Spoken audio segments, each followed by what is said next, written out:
Oke, selamat datang di Deep Dive kita kali ini. Anda sudah berbagi beberapa materi yang, wah menarik banget nih. Dari buku Sejarah Dunia yang Disembunyikan, karya Jonathan Black, bestseller internasional kan? Sumber kita spesifik ya, ada sampulnya, beberapa ulasan, daftar isi, sama bagian pendahuluan.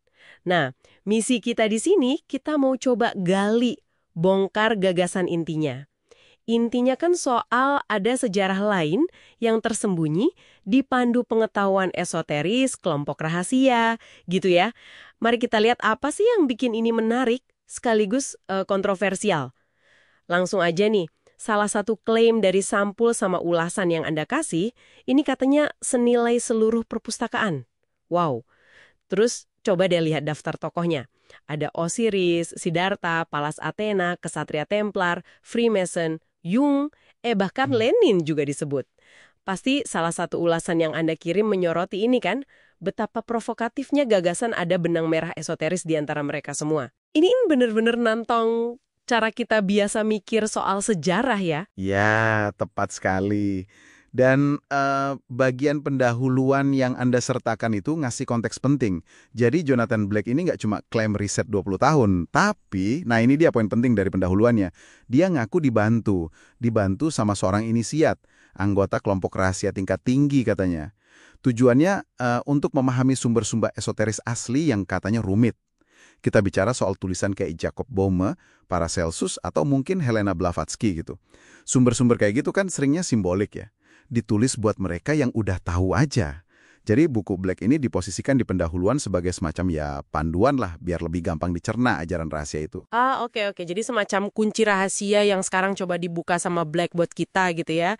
Tapi klaim dibantu anggota kelompok rahasia itu kan gimana ya? Luar biasa banget. Apa di pendahuluannya itu ada petunjuk gitu? Gimana kita sebagai pembaca bisa nilai ya kredibilitas klaim segede itu?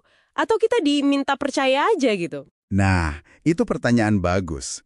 Biasanya pendahuluan memang menetapkan kerangka kepercayaan penulisnya. Kemungkinan besar sih, di pendahuluan itu nggak ada bukti konkret yang bisa kita cek langsung keluar. Ya, namanya juga klaim begitu. Tapi mungkin dia bangun argumennya berdasarkan koherensi internal ajarannya, atau kesamaan pola yang dia temukan di banyak tradisi. Buku ini kan kalau kita lihat dari daftar isi sama pendahuluannya, kayaknya mencoba nyatuin banyak aliran ya. Ada Kabbalah, Hermetisisme, Sufisme, Rosicrucianisme, bahkan sentuhan esoteris dari Hindu dan Buddha. Tujuannya ya itu, menyajikan pandangan kosmos yang utuh, ada dimensi tersembunyinya, ada hukum-hukum spiritualnya. Menarik tuh ngelihat gimana daftar isinya disusun. Apa dia runut gitu, kronologis lurus, atau malah lompat-lompat antar peradaban buat nunjukin benang merahnya. Struktur daftar isinya sendiri bisa jadi petunjuk soal cara Black berargumen kan? Bisa jadi, bisa jadi. Kemungkinan besar sih kombinasi ya. Ada alur waktu kasarnya, tapi diselingi lompatan tema. Ya, untuk menghubungkan ide-ide lintas waktu dan budaya itu. Ini penting karena seperti mungkin diakui di pendahuluan atau disinggung di ulasan, Black sendiri mengakui ada beda detail antar tradisi. Misalnya soal reinkarnasi, kan beda ya nuansanya di India sama di beberapa aliran Sufi misalnya. Tapi fokus utamanya yaitu kesamaan mendasar yang dia yakini ada di baliknya. Dan, nah, ini ada aspek lain yang perlu dicatat dari materi Anda. Black kayaknya bikin penilaian. Penilaian soal aliran mana yang dia anggap bagian dari tradisi asli atau murni. Templar, Rosicrucian, Freemasonry esoteris disebut di situ. Nah, itu dia. Jadi dia sajikan ini sebagai tradisi asli. Tapi bukannya pandangan itu sendiri udah subjektif banget ya? Apakah ulasan-ulasan yang Anda kumpulkan ada yang jinggung soal ini? Potensi biasnya dalam milih mana yang asli, ini bisa jadi salah satu titik kontroversialnya nih. Sangat mungkin. Ulasan kritis biasanya nyentuh hal itu, subjektivitas dalam nentuin mana yang asli, mana yang turunan, atau menyimpang.